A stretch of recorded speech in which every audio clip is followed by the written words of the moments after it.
Hello, everybody. Got a lot of news for you guys today. It's been a lot of spurgery today that I don't even want to talk about. It's just stupid. So I got some news for all of you. Some official news from the Discord admins that I'll be talking about after I talk about this. See, I've been watching a lot about what's going on the past few weeks, and I feel like the biggest problem with a lot of the people involved with IBS is they've never learned how to get outside of that box. There's this sense of not fitting in that's shared by a lot of people in the world.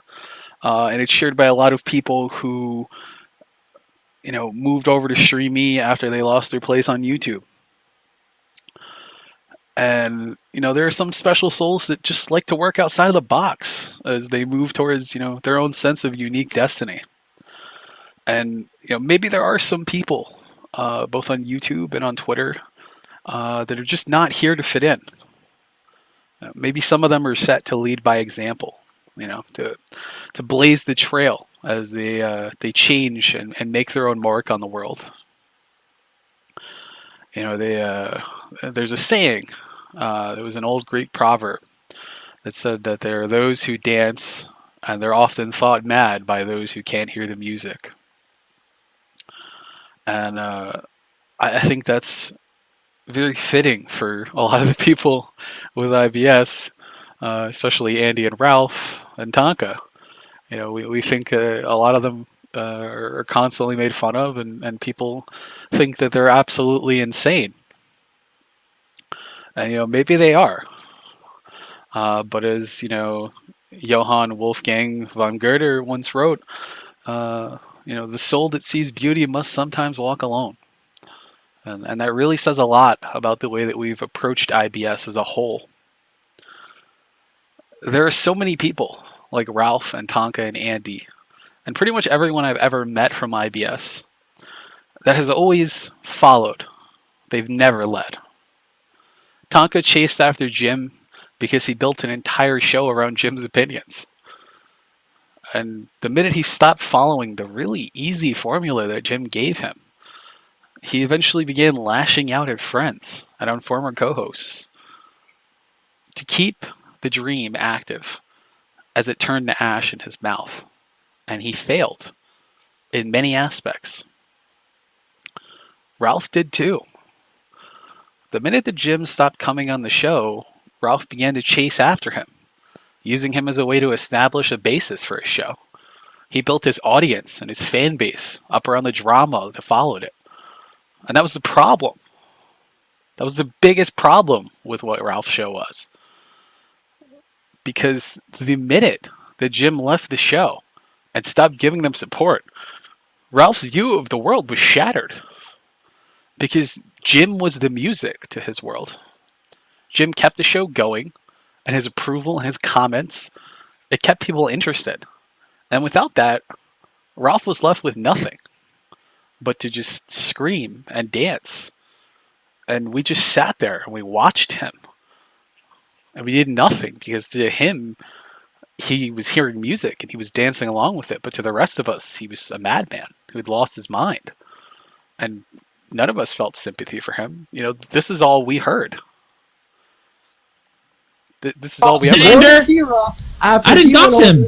That's not true. That's not true. As a matter of fact, no, it's not true. No, it's not true. Fuck yourself, you piece of shit, faggot motherfucker. No, it's not true. Piece of shit. If I had to guess, it was probably you that fucking doxed him. Motherfucking lying, cock-sucking faggot motherfucker. You want to holler over me every fucking second? I can just scream over you too, you piece of shit motherfucker. Keep fucking running your mouth. I'll just keep hollering. You motherfucking piece of shit. Eat a fucking cock. Go kill yourself. You fucking piece of motherfucking shit! I fucking goddamn! Oh, we can just holler over each other all fucking day! Oh, yeah, get the fuck out. Fuck you, motherfucker! I ain't leaving, bitch! You leave! What the fuck am I gonna leave for? Because I can be on YouTube still. Oh, wow! With your little 30 people on YouTube, oh my god, please! I got more subs than you right now. Okay! That right there is a perfect example of a man who is just dancing with no music. It's the same thing with Andy. Andy's a good person. Sure, he makes dumb mistakes, but really, deep down, he's a good person. And I know this because I've talked with him a lot. And I can tell good from bad pretty easily because of the black and white way that I see people sometimes. You know, they are both suffering from the same affliction. It's the same affliction that Tonka suffers from. It's not stupidity or the fear of loss of income. It's the fear and the mentality that is covered well in a book written by Johann von Goethe. Uh, and in this book, he wrote this while he was working as an assistant at the National Tribunal. He worked as a judge, working on like minor German state cases the Holy Roman Empire. So he wrote this story because what happened was he fell in love with a fiance of one of his coworkers. And the way that he was able to work through this was he wrote up a novel about their love affair that he called "The Sorrow as a Young Werther," or "The Sorrow as a Young Werther." And his last name was Goethe, so it was a play on words with his own name. And the central character of the story is this mirror image of Goethe, who falls in love with a woman named Charlotte. It's a pretty good story. It's about all the steps that one takes when falling in love. And I'm going to use this as a parable for explaining how they view themselves on YouTube and how they view themselves in terms of fate or in terms of fame. It's a good parable. It made love seem amazing, and Werther often asks himself in the book, "What is life without romantic love? It's a magic lantern without a lamp." And it became a massive success overnight. Even Napoleon Bonaparte claimed to have read it several times. And the story has an ending that Tonka would love because it's just miserable. See, in the end, Charlotte never really loved Werther, and she ends up rejecting him. And in turn, he kills himself because he can't handle the rejection. This tragic story shows how Goethe had begun to see the limitations of the romantic view of life. Romantic love is attractive, but it causes a lot of people problems. And the core problem which I'm talking about, because I'm using this to draw a parable to the previous topic of Ralph and Andy and Tonka as a whole, is that romantic love, much like their idea behind their shows and their fandom, is the hopes that you can freeze a beautiful moment. It's a summer's evening after a dinner, and Werther is walking in the woods with Charlotte, and he wants it to always be like this. So he brings up the topics of getting married, having a house, having a family. But in reality, marriage, much like fame, is nothing at all like, the lovely romantic bliss that they believe it to be. It's not a walk in the park. There's going to be exhaustion. There's going to be bills to pay. There's going to be squabbles and a sense of feeling trapped. By comparison with the extreme hopes of romantic bliss, real love, as Goethe came to see it, is always a terrible disappointment. Which is why he moved away from that ideology behind love and moved to what we now call classicism, which is marked by a degree of pessimism, which shows that a degree of trouble shared by couples over time and the need to abandon the unrealistic hopes of the earlier days for the sake of peace is what we need to do to be happy in life. They have an idealistic view of what their fan base and their show should be, and they've never accepted the reality of what it could become. Just as quickly as anything in life can end, like a candle blowing out in the wind. Many people think that just because I accepted Ralph's apology, that it's because, we need to move to YouTube or something. Just because I accepted his apology, it doesn't mean that I care. I don't care if him or I ever get along. I don't need anything from Ralph. And just because I've accepted it does not mean that I've forgotten it. I, much like his fans or his patrons that he banned out of his server during his angry and panicked state, have not forgotten the person that he became in that state. I'm of the belief that the things that you say in anger are often the things that you're repressing deep down. And people who avoid and suppress anger frequently externalize their anger by disowning it in themselves and projecting it onto other people, thereby perceiving others as angry or hostile. And this is apparent in the way that Ralph reacted when I made a joke. Ralph's own fear and anger at himself for phoning it in on his show and becoming lazy with its presentation was externalized and released on the people who didn't deserve to have it placed upon them, be it me or his fans or his patrons. And we shouldn't forget that. We shouldn't forget the way that he treated everybody just because he was having a bad day or he was stressed out. And that's what he said to me on the phone when I was talking to Andy. He apologized to me. He said, "Look, I was stressed. I was paranoid at the time. I had a lot of stress on me. I was going nuts. I didn't mean to overreact." And I said, "Yeah, that's cool. I can let it go. I can let it go because it doesn't affect me. I can still produce a show and have fun. I don't need his passing. I don't need his approval any more than I need Ralph's approval. I don't need Jim's approval. I don't need Andy's approval. I don't need Cal's approval. I can do whatever the fuck I want. It's my show. If people want to watch me, they can enjoy me. If they don't, they can go watch somebody else. It's that simple." You know, another big proponent of all this is Cal, which I'm all for. You know, bullies tend to toughen people up to the world. But Cal doesn't really get it either because they're a lot like this tale that I once heard of a beloved king who was once renowned for his wisdom, and he received daily gifts from his people. His birthdays were celebrated all throughout the kingdom. And then one day, tragedy struck. And the tragedy was a polluted drinking well that was in the town fountain, actually. Everyone in the town had gone insane from drinking the water regularly. And only the king was spared, because he drank from a private spring within his own castle. And soon after, the townspeople began speaking of the king's strange behavior, and how he was a fool when it came to making decisions. They claimed that his wisdom wasn't all it was cracked up to be, and they believed that he'd actually gone insane. And suddenly, his renowned popularity throughout all the kingdom, much like Ralph and Andy and Donka, had vanished, much like what they're facing right now. And then one day, the king, in a desperate and lonely state, decided to pay a visit to the town, and he drank from the fountain. And that night marked a great celebration, because to the townspeople, the king had regained his sanity. The king, in his own loneliness, paid a great price. And so it is for each of us to live with our own aloneness, while finding common ground amongst each other. But where is it written that we have to go through the usual channels? The great thing about your future is you can make it up as you go along. Which is why I will never compromise my audience nor my own beliefs for the sake of being on good terms with other people.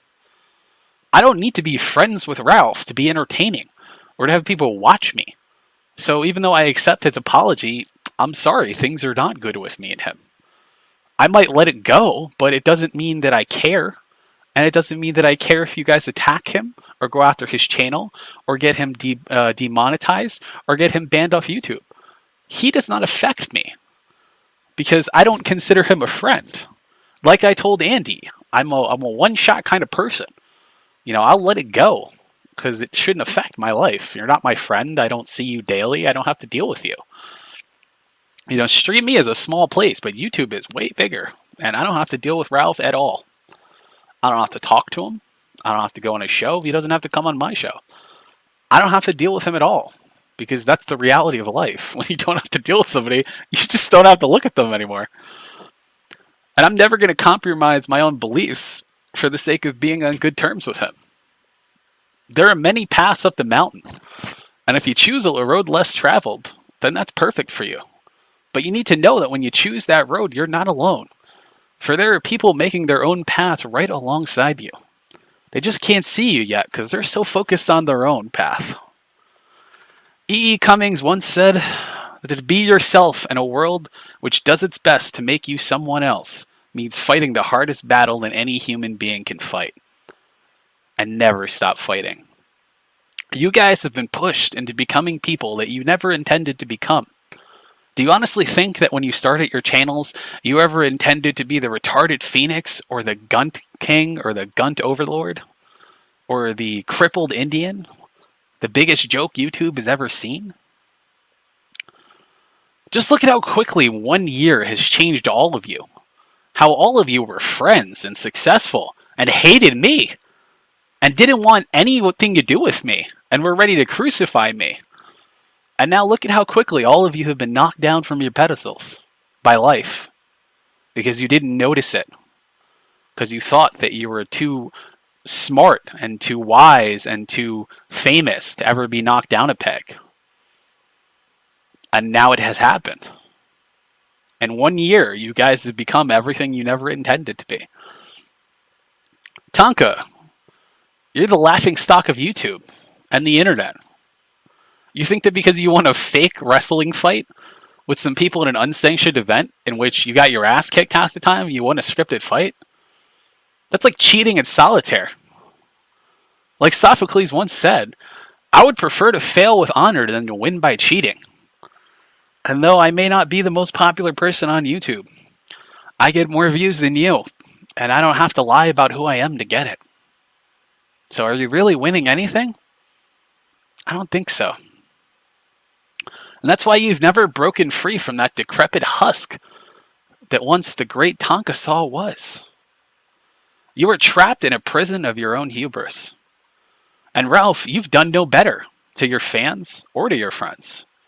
If you think changing your name on YouTube is going to make people forget about what you've done or make you any more welcome, then you've learned nothing from being humbled over the past few months.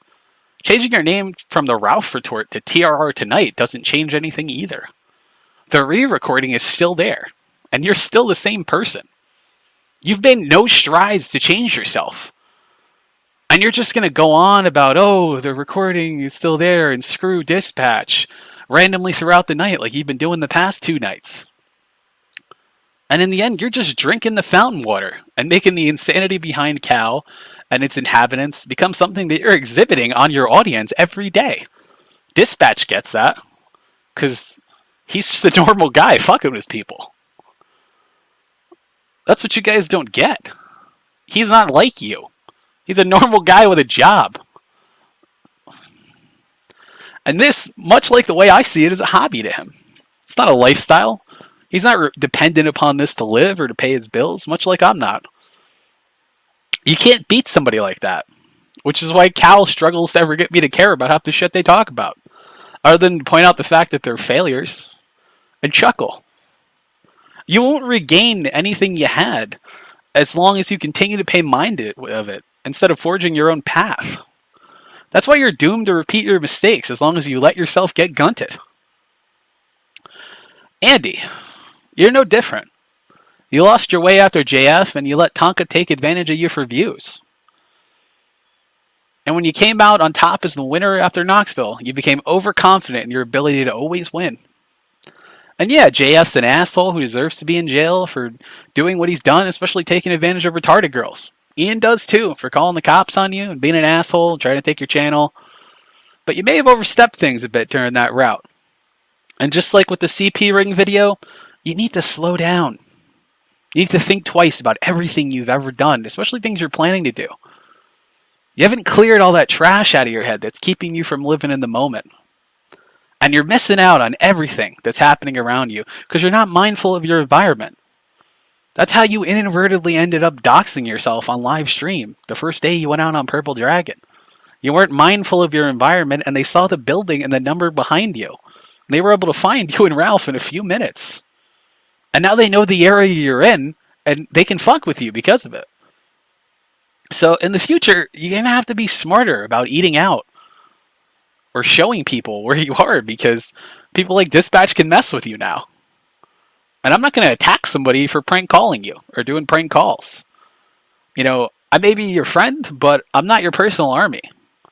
And at the end of the day, having me attack Dispatch for fucking with you is like me attacking SBCC for calling Tonka. Nobody attacked them. Nobody attacks SBCC. I see no reason to attack Dispatch. Because he's not doxing your fans. He's not fucking with your money. He's just fucking with you. He's trolling you. and you're letting him win every time. And I've told you and Ralph this multiple times that you guys are making yourself targets, setting yourself up, and then you're getting fucked with. And then what, you think I'm going to come in and start fucking with people on your behalf? That's not how I work. I work because I have a black and white view of the world. I go after people that do horrible things to people, like stalk children, or spread CP, or do terrible things like rob people of money or scam people. I attack people who deserve it. I'm not going to go after somebody and their family because they prank called you. So if you think that's the kind of person I am, then you don't really know me at all. You know, I don't know why you even said what you did today. Because when I saw it, I was like, what? You did that to yourself because you weren't mindful of your environment, and they saw the building. And now they know everything that you're doing. They know everywhere you're going. And you need to be smarter.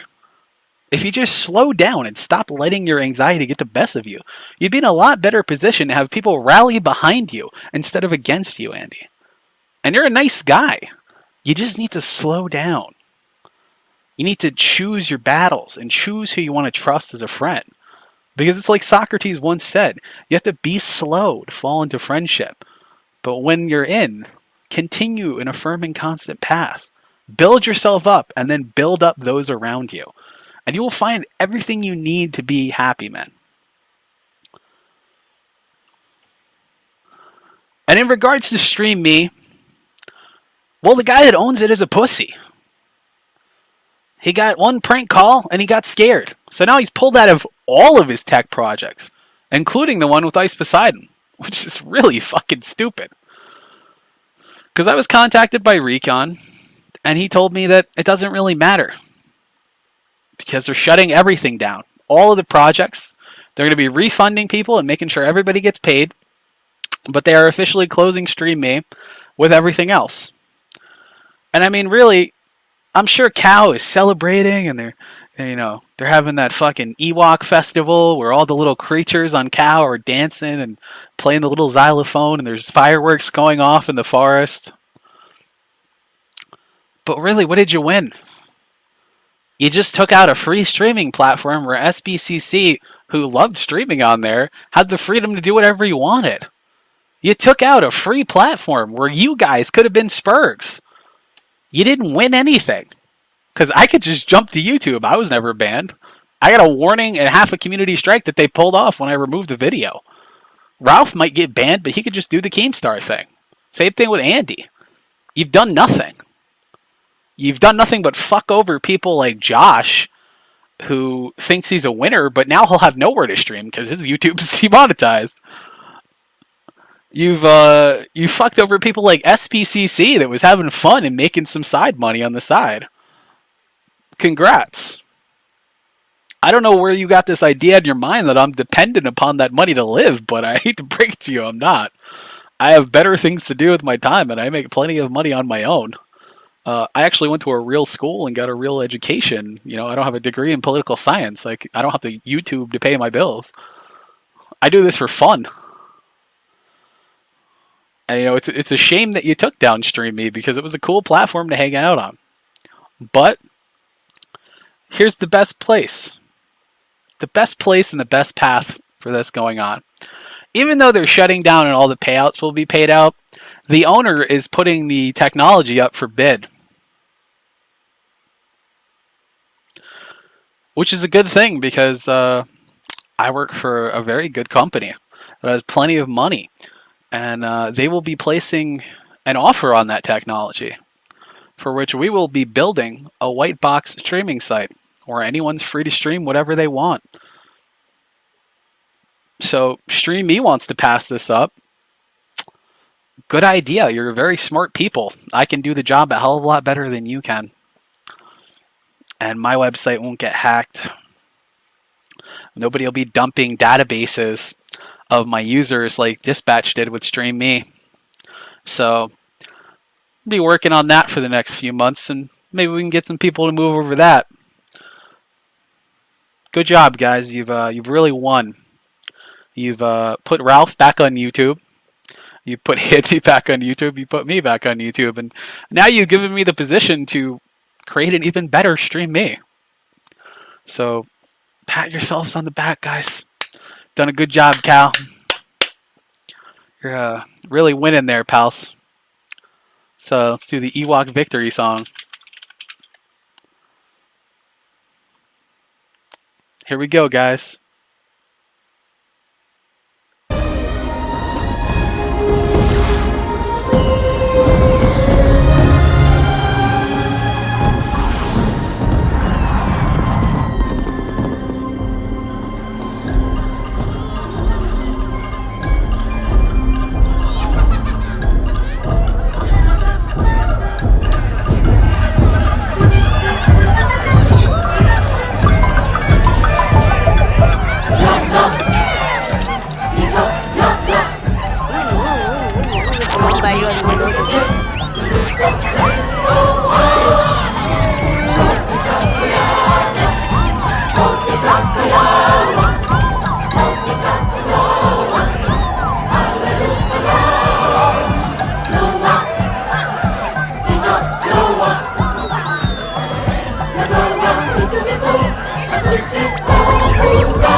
They're the ghosts of all the dead channels.